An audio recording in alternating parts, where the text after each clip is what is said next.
Welcome to EOZ TV. I'm Elder of Ziyon, and my guest today is Brian of London, an acerbic commentator on all things from a very unapologetically conservative viewpoint. Welcome. Hey there, How you doing? acerbic, sour. I'm not that sour, but I'm drinking whiskey. Okay. I didn't think it was sour, but okay. The we've met before. You spoke. I had a couple of seminars in Jerusalem on whether Donald Trump is good for the Jews. I did that in 2017 and 2018, and I very much appreciated your opinion. And it was actually very interesting. We had all sides of the story on it, but I really loved what you had to say. It was very very interesting, even if I didn't agree with all of it. But Well, I would say it's not always easy taking the Trump side from a Jewish perspective, but I seem to be managing it. Yes. Um, Let me ask you, has that changed? Has your perspective on Trump changed? Well, not compared to Biden, let's put it that way, or anything else that the Democrats look like they could come with. So, uh, no, it hasn't changed. I think basically, I think the future of the free civilization hangs on Trump being re-elected in 2020. Sorry, doesn't mean my views on him personally haven't gone dramatically up or dramatically down, but my view on the Marxist takeover of America and all the other terrible things happening in the world and China uh, and the fact that I think he's the only defender of civilization we've got right now. I mean, seriously, he's on the front line, and the enemies are besetting him are all around. I'm sure China is fermenting the chaos that's going on now. I don't even think Russia is actually such a big deal um, You really, because civilizationally, I don't see them as a huge threat. I think when the China? chips are down, they'll side with Western Judeo-Christian values. You think China is more behind the stuff that's going on in America now than Russia is? I think that there is I'm gravitating towards the Marxist, the view that this is one hell of a big Marxist plan. This is a breakup of family. This is a separate parents from children. This is intergenerational strife on a massive level, and it's a destruction of the whole basis of our civilization. There's I could go into like a really deep area of study called biohistory, which says that this is a civilizational decline. It's part of the same processes that took down the Roman Empire, which also, by the way, had pandemics towards the end. Um, that our civilization grew, we all got fat and lazy, and America got fatter and oftentimes lazier than other places. And I hope that theory is stoppable. I hope it's wrong. I hope we can turn it around with the power of smart people figuring things out and coming with smart solutions, which I think we can. I mean, that again, just not to belabor the point, but do you think that Trump is surrounding himself with smart people? No, I think like his biggest failures have been in personnel. So, if we get to the nitty gritty, when he got in 2016, he really should have fired everybody that Obama had ever liked. And he should have replaced everybody that the Republican establishment wanted with somebody else. So he should have had Flynn running the Department of Intelligence, and he shouldn't have had any of the people.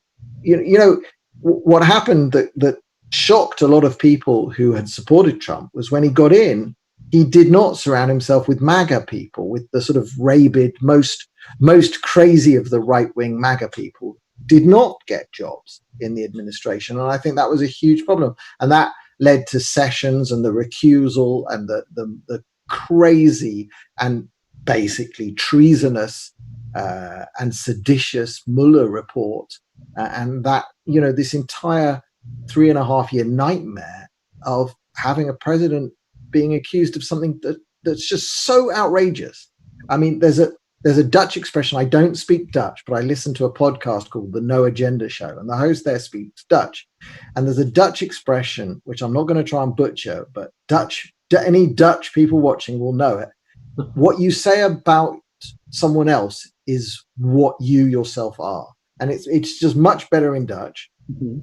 And English doesn't quite have the right phrase for this. Right. But all of this stuff about Russia collusion, the Democrats were colluding with Russia.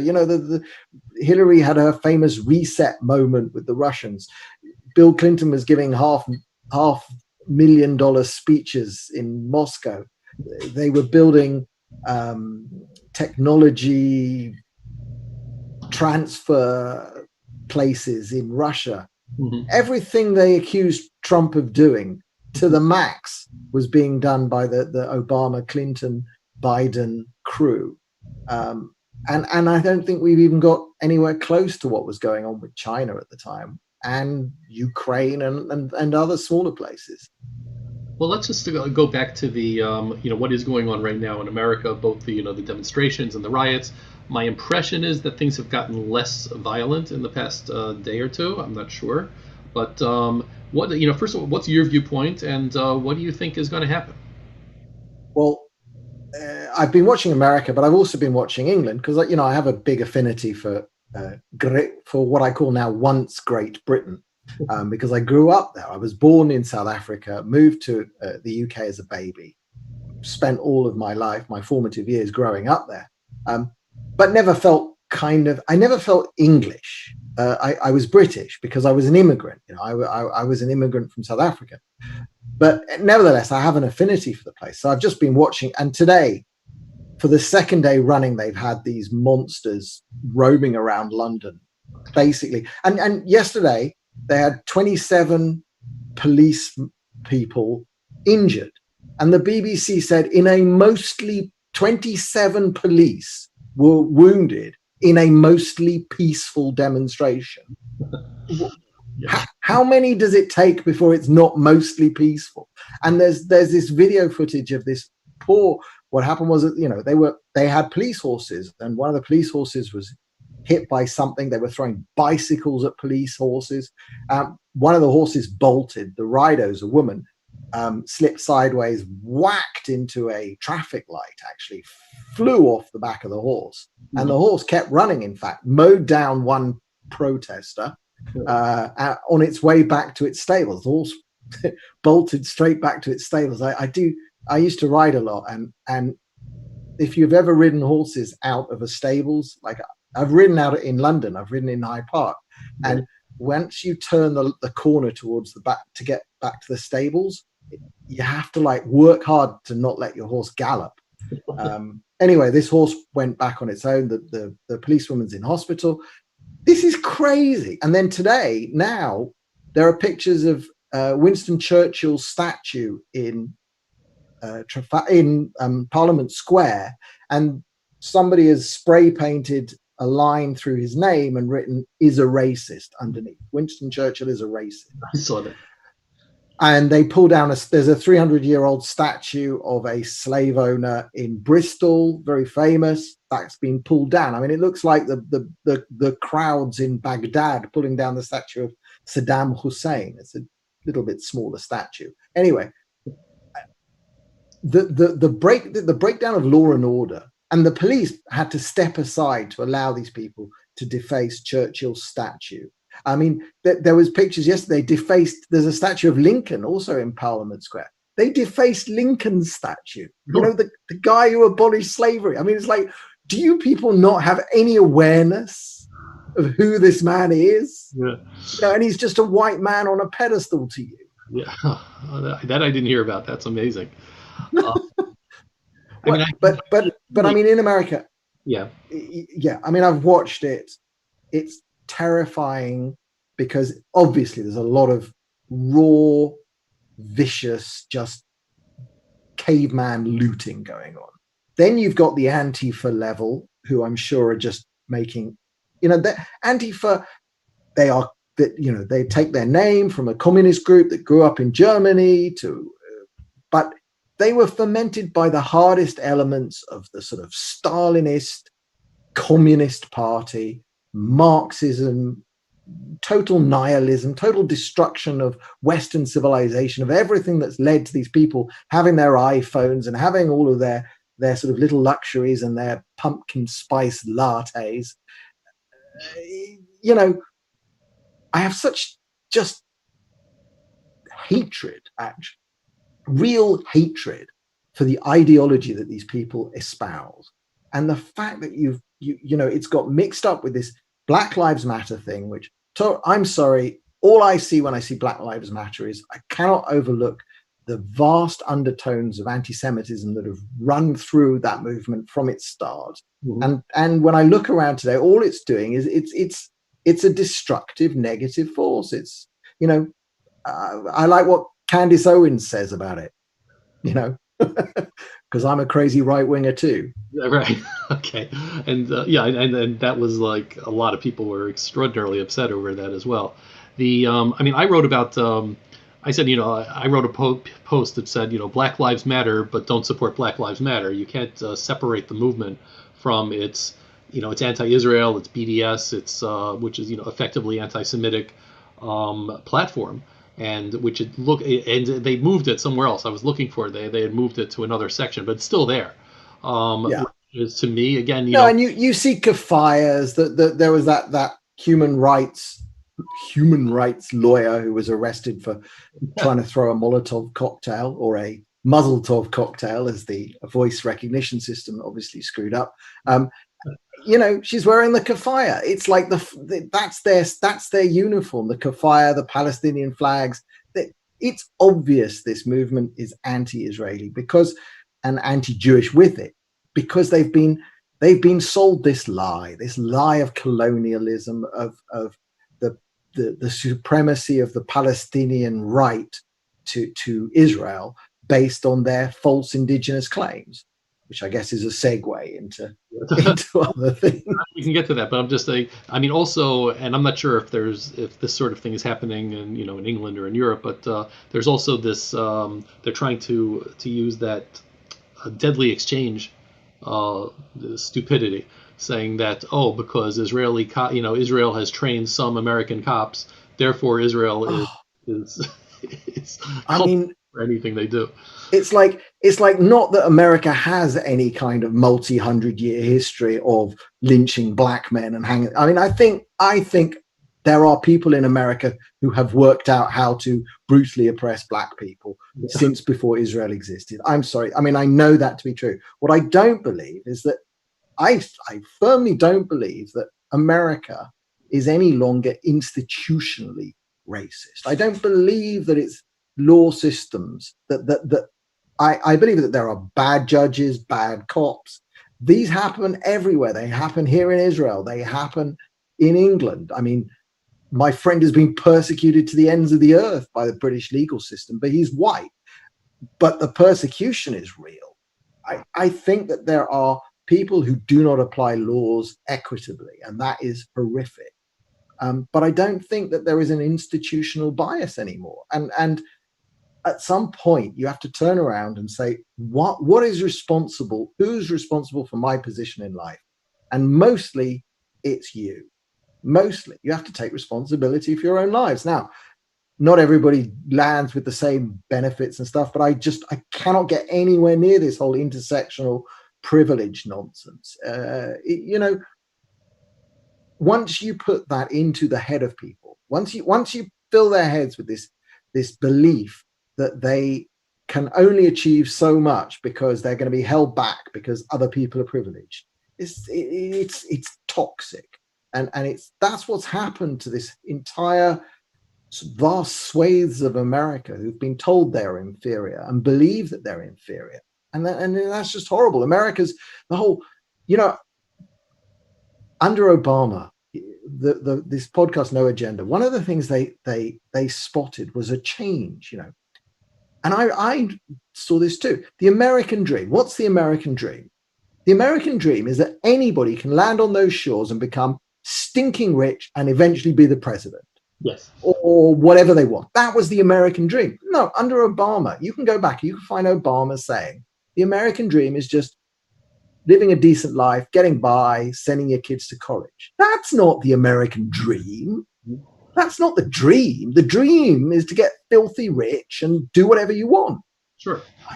Why change it? Yeah. It was working for people didn't go to America just for a sort of an average life and just get by and maybe cover the mortgage by the time they're almost dead.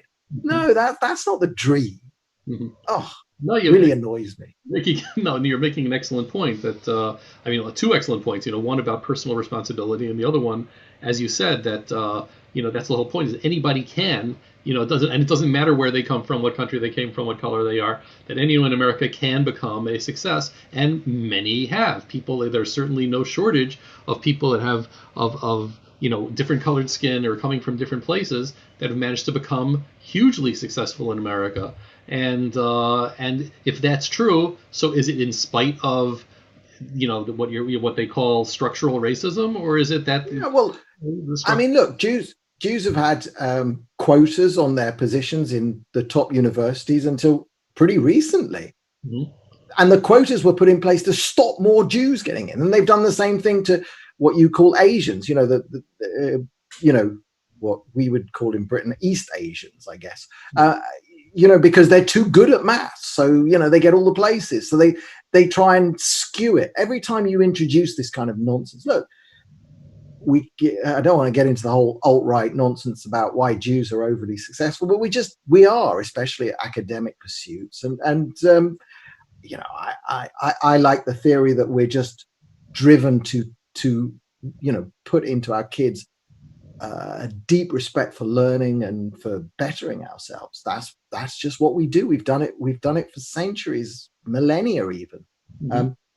And instead of looking at people who've got into a better situation in life and being envious and want to take their stuff away, which is the Marxist view, you've got to actually say, hey, what did they do? And maybe we should copy it. Did they all get up at 5 a.m.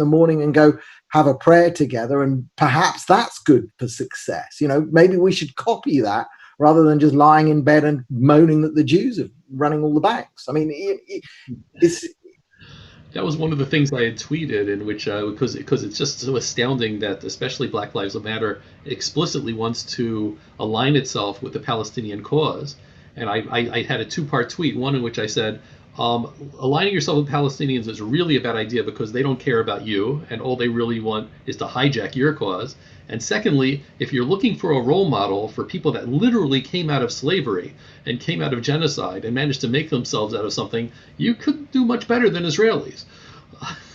Well, this is the point, is that there's only actually been one truly successful revival of an indigenous people who have come back, claimed their land, and actually taken and built something on it.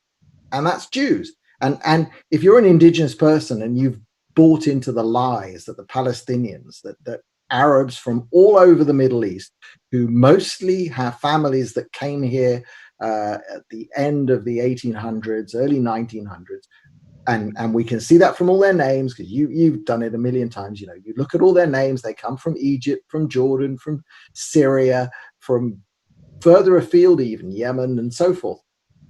We know this from their names and their lineage, and they're quite proud of it. I mean, their names often say al-Baghdadi or from Egypt, Al-Masri. Al-Masri. It's obvious. And of course, you ask, what's the indigenous language of the Palestinians? Well, it's Arabic. Well, where does that come from? The clue's in the name, Arabia. I mean, nothing grew up here yet on the Israeli side. We've got all our indigenous markers lined up. I mean, my friend Ryan Bellerose, he taught me that the five components of indigenous identity, which is land, language, culture. Now, I'm going to say blood and spirituality. Blood's the most complicated, but land, language, culture, Hmm.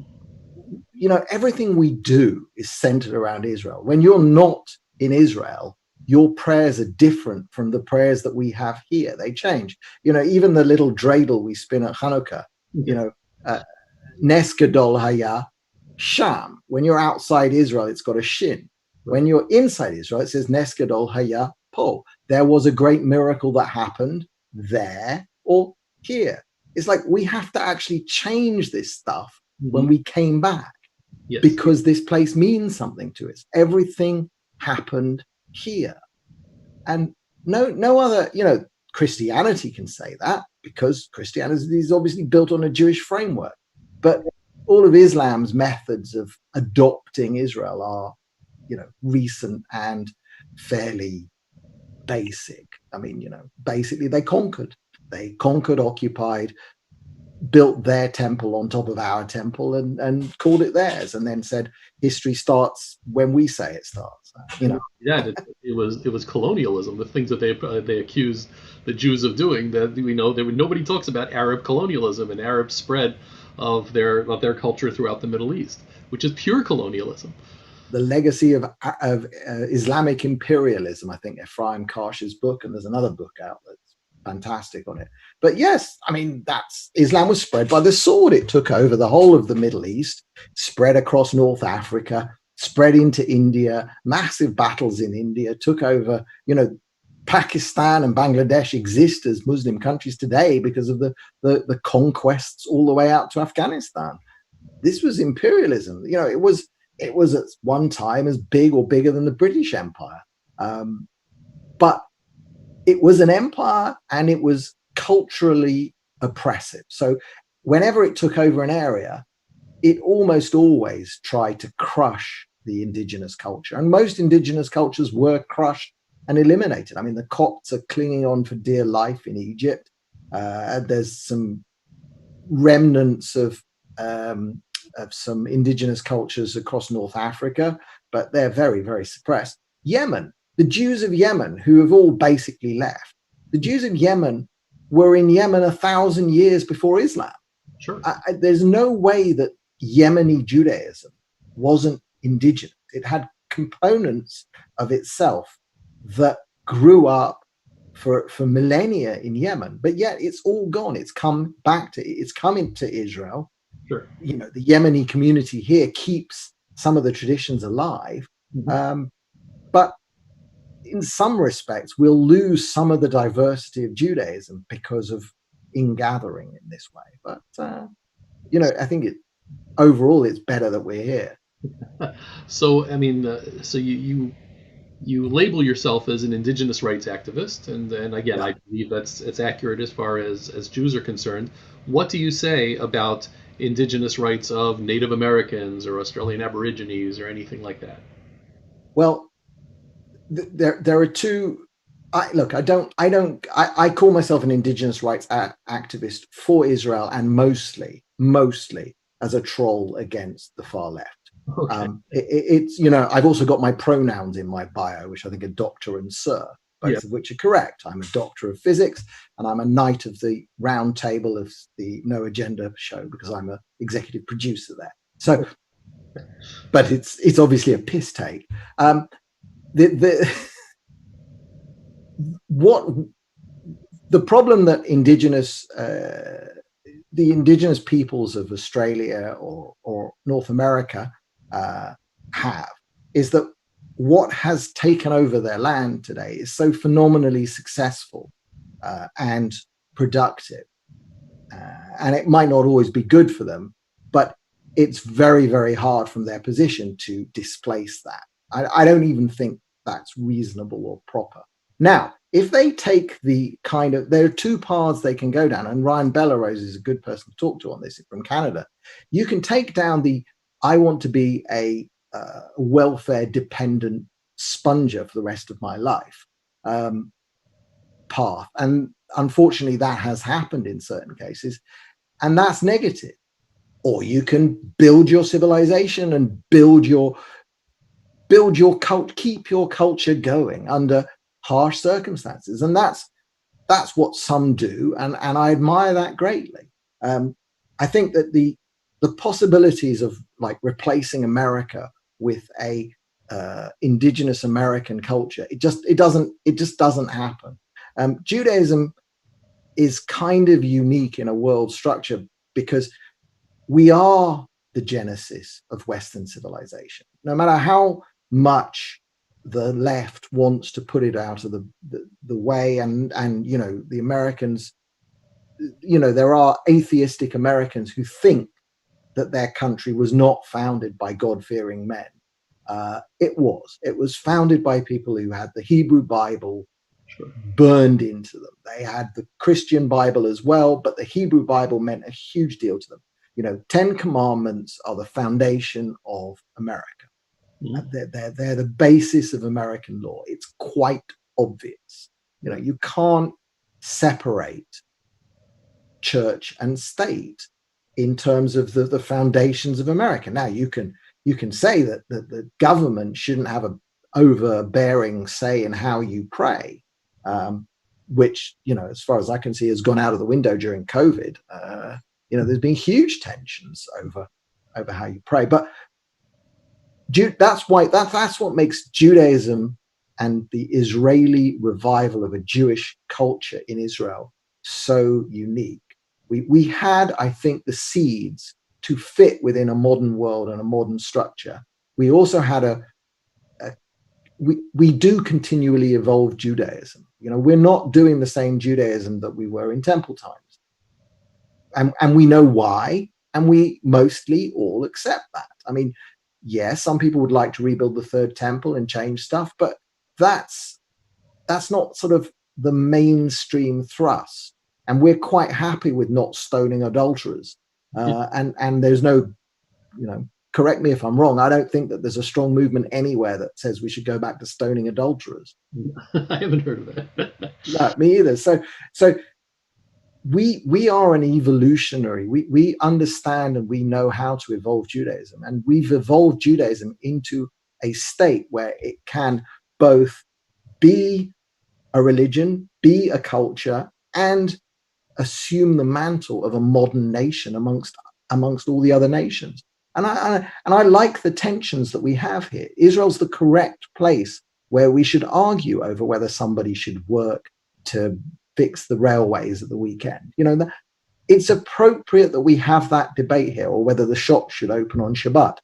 I like that we have that debate here, and that I dislike it when Jews try to have that debate elsewhere and impose Judaism on other people. No, this is the only place where we can debate how much Judaism we can put onto non-Jews. That's a very good point. And in fact, and I think that Israel does a very good job as far as that's concerned. Obviously, you know, in Arab communities, they if they want to have eat bread on Pesach, that's fine. You know, nobody's going to say Yeah, anything. and the queue in Jaffa. I mean, like, this is the you know, the kind of crazy stuff that goes on here at Pesach when, you know, for any non-Jewish Passover, we stop eating bread. And Tel Aviv is not a very kosher city, so there's plenty of non-kosher restaurants in Tel Aviv. And part of not eating bread would be not having beer, because there's fermentation and yeast and all that stuff. So during Passover, you can't get any bread in the supermarkets and in the restaurants in Tel Aviv. They will not serve you a bread roll. They'll switch to some kind of crazy, weirdly baked thing that's compliant. Right. But you can go to a restaurant that's non-kosher that will serve you calamari. Hmm. It will not serve you a beer or a bread roll Hmm. with your calamari during Pesach, Right. but it will serve you food you're not supposed to. It's like Yeah. crazy. But then you can also drive up the road to Jaffa and buy as much pita as you like. Sure. There's a tension. Hmm. And I like that we have the one place in the world where our tension is appropriate. No, that's great. The you told me that you are trying to work on a lawsuit against the major social media companies. Can you describe that? Let's switch gear. Okay, this is a bit of a story. This is worth your time. Everybody in America. One of the other problems that's going on with the right wing is that there's a perception that all of the social media is stacked against us. And I'm, like me personally, I've been banned from Facebook. I wasn't just banned, actually. My entire presence on the site was deleted one night because of an association with someone in the UK who Facebook was told has to get rid of. So, you don't own your stuff when you're posting on Facebook. You don't own your stuff when you're posting on Twitter. Your account can be taken away. Another friend of mine, a Jewish friend, he told a Nazi to F off, and that tweet got his, it was the third offense. And he had his account deleted for telling a literal Nazi, somebody with an actual swastika in his bio. Right. So everybody's trying to find some way. The American Trump's trying to work out what can he change. Can he change Section 230? Can he change the law? Prager, Alex Jones, they've all had shots. Laura Loomer, they've all had shots at suing Google or Facebook or Twitter or Apple or all of them. And nobody's landed a blow yet.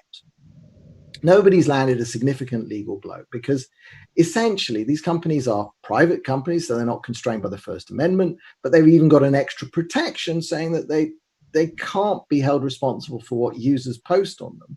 Right. And that's a necessary protection for the internet. So I couldn't run a blog with a comment section. You couldn't run a blog with a comment section without the protection that American law gives you, that you're not responsible if somebody says something defamatory in your comment section. As long as you delete it when it's brought to your attention, you're right. Safe. Anyway, what actually happened was, though, something different. In 2018, in January of 2018, Facebook decided to ban all advertising from an entire industry, and the entire industry was the cryptocurrency industry. And they just banned it.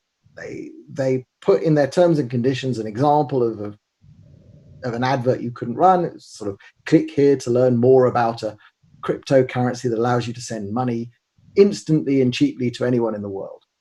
That, if you wanted to try and advertise like that, bad. Wow. And a few weeks later, Google, same terms and conditions. And a few weeks after that, Twitter, same terms and conditions. And when you've got Facebook, Google, and Twitter all banning basically an entire industry from using the largest online advertising platforms in the world in almost every market, that's not good for an industry. And what actually happened was, in 2018, the price of Bitcoin fell off a cliff.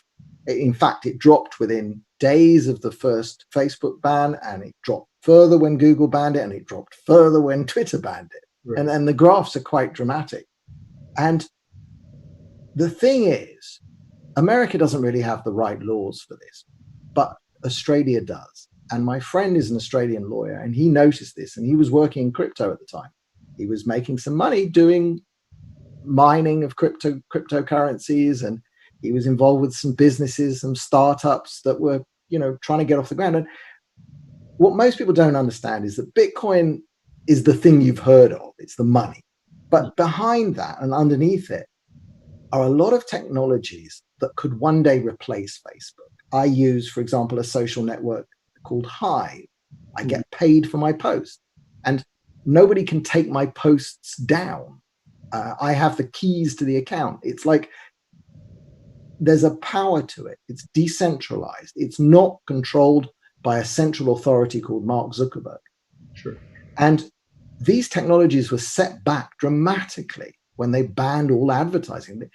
Sites like Hive, which back then was called Steam, they had been growing and growing and growing, and suddenly they couldn't advertise on Facebook and get new users. It caused enormous damage. And in fact, my friend, just give me a second. So you're saying that I can sort of understand, even though I don't agree with it, why the social media companies would ban advertising for the cryptocurrency. But you're saying they also banned it for any blockchain-based social media as well? Yeah, if your business had as a component of it anything that looked like a cryptocurrency, it was caught in the same net.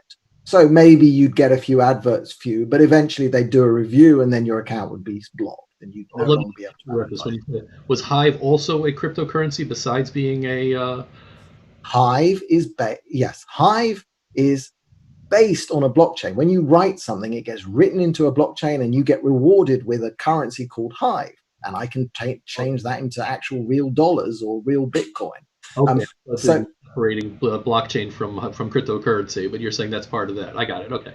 it's built into the system. So when people like my posts, I actually get money. I mean, that's where I post my videos. Mhm. Um, Now, the thing was, once they banned all of this, my friend was working in the field, and he's an Israeli Jewish uh, lawyer, but he qualified in Australia, and he used to work in competition law in Australia, specifically in the big telephone companies, or the big telephone company that was, the public company that was then spun out. Right. And he worked in, his first job actually as a junior lawyer was making sure that that company didn't do anything wrong according to the Australian anti-cartel laws. Mhm. And he looked at this and he said, there's a case here. And he started putting this case together, and it's got stronger and stronger and stronger. And we started adding up the damages. And the first time he told me this was over a year ago. He said it was about $500 billion. And I said, you can't say that to anyone. That's ridiculous. Okay. Yeah. Today, we're working on a number that's about $300 billion. Now, to put that in perspective, the largest ever class action case anywhere in the world that I can find is the $206 billion settlement, which was big tobacco against every state in America. Right. So we're kind of conservatively pegging our damages at 300 billion. That's for everybody who was working in crypto in 2018, if they want to join the case. So far, we've got about $600 million of people who have signed up to be part of the case.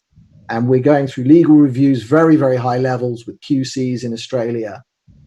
And the purpose of that then is to land the financing to actually file the documents in court. But we're actually closer to that. We're reasonably close to that. But it's a big case. And they've broken Australian law. It's just absolutely, because what's crucial here is that each company has got a contract with the other company. And you might not realize this, but Facebook put this ban on advertising not in a contract that it signed with an individual, but in the general terms and conditions that everybody watching this who is on Facebook has clicked accept. Right. So, and Google did the same and Twitter did the same. So if you're on Facebook, Google, and Twitter, you have accepted a contract that says you won't advertise cryptocurrency. But that also means that Google has a contract with Facebook, and Facebook has a contract with Twitter, and Twitter has a contract. They all got interrelated contracts, which is what we need to show the Australian courts. And there's it sounds so simple, but it's actually devilishly. They're stuck. They're really stuck, and they don't know what's coming for them. We've sent them letters. Google Australia did reply to us, and Google Australia, funnily enough, should not have replied to us, but they did. They replied and they said it wasn't us, it was Google America, because possibly Google Australia's lawyers are smart enough to know that there's a criminal component to what they've done, and they're trying to pass the buck back up the chain. But we're not going after them criminally. If the Australian legal system wants to go after them criminally, they can. But our case will be a civil action, and I've spent a lot of time on this. Yeah, I see that. No, I mean, again, that's obviously a little bit afield from my normal topic over here, but it sounds like a long shot. Let, But if it's successful, let then me link this back. yeah. We've centralized power. I think Facebook is too powerful to exist in the world. Mm-hmm. I honestly think it's a danger to the world. I don't want there to ever be another social network to replace Facebook. I would like there to be lots of small little sites, lots of communities that are not necessarily under one umbrella, something like that. And that's sort of the thing that could crop up with the kind of decentralized technology that the crypto industry is working on today. And the problem now comes when we've centralized onto Google, we've centralized on, and we're seeing this, the nonsense over hydroxychloroquine, and banning anybody who goes against the orthodoxy. And then the Lancet prints an article, and 3 weeks later they've got to completely retract it. Okay. These people are not fit to be the gatekeepers, yet we have made them the gatekeepers with enormous wealth and enormous power. And our case, the reason we're bringing our case is not to get rich, it's to transfer some of this massive concentration of wealth and power that's there in Google, Facebook, and Twitter out to a whole myriad of other technologies that could rise up and be the places where we have these conversations. That's very interesting, and again, it would affect. You're right. It would affect a lot of things, including, this crazy political correctness that we're seeing now. Like the New York Times saying, "Oh, we can't," this op-ed is a terrible thing, and we're very upset if we're doing that, or any of this stupidity that we see, in which you're not allowed to say certain things. Is This is actually very interesting. So that's good luck with that. We'll see what happens. But anyway, Yeah. uh, If you held any crypto, contact me. I'll give you the sign up form. It's free. It's a no win, no fee thing for people. You sign up, and one day maybe you'll get your share of $300 billion if we do a settlement with them. But well, somebody's got to try, honestly. And we've reviewed. Andrew and I have reviewed the American attempts to rein in these big companies. I mean, you remember, you're old enough to remember the 10 years of the Justice Department going after Microsoft. And by the time they actually rendered a judgment, Google had come from nowhere and eaten everything anyway. right. It was totally irrelevant Mm. whether Microsoft bundled Internet Explorer anymore. It didn't matter. People were downloading Chrome. Yeah. So and that if we wait even for Trump, even for my friend Trump, he won't be able to do anything with these people, because I don't think America's got anti-cartel laws, but it's all about price fixing. But just think of the complexity of this. In terms of online advertising, Facebook is both a supplier of the adverts, Mm-hmm. but then you have to go to them to buy adverts.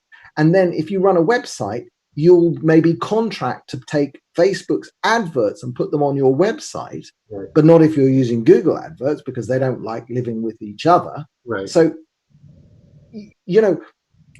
for those of us who are like small, we call them prosumers in our case. Mm-hmm. Somebody who's both a content producer, so wants to monetize their content on YouTube, but then has a website and you want to run some Google adverts, but you're relying on Facebook to send all your traffic because you share it's like they've got everybody and they're holding the whole system so tightly. We have to break that up. And I don't think the American government knows how to do it. And the other problem, and this is why Australia is so much fun for us, Facebook, Google are so powerful in America. They've been spending millions or even billions on lobbying for years. Sure. Whereas in Australia, they're hated, truly hated, because the politicians in Australia have realized that all that Facebook and Google and Twitter do is they suck money out of the economy. They barely employ anybody. They hardly even have a legal department to check their terms and conditions comply with Australian law, for example. And all they do is Australians have to buy adverts on Facebook to sell their stuff. And the money just ships itself straight off to Ireland, to a low tax zone. Mm-hmm. And net benefit to the Australian economy is no local newspapers anymore, the same as everywhere else. Yeah. So these companies are not now popular, but in America, they've bought popularity. Okay, I hear. As I said, good luck. We're out of time at this point, but thank you very much. This was very entertaining, and I just saw the comments. Brian does need a haircut. Yeah, I'm going to be going to Moshe soon. Of course, Moshe is my hairdresser. oh, very good. Good luck with that too. Again, thanks a lot, and for now, I am Elder of Ziyon. Thank you very much, and we will see you guys next time. Take care. Bye-bye.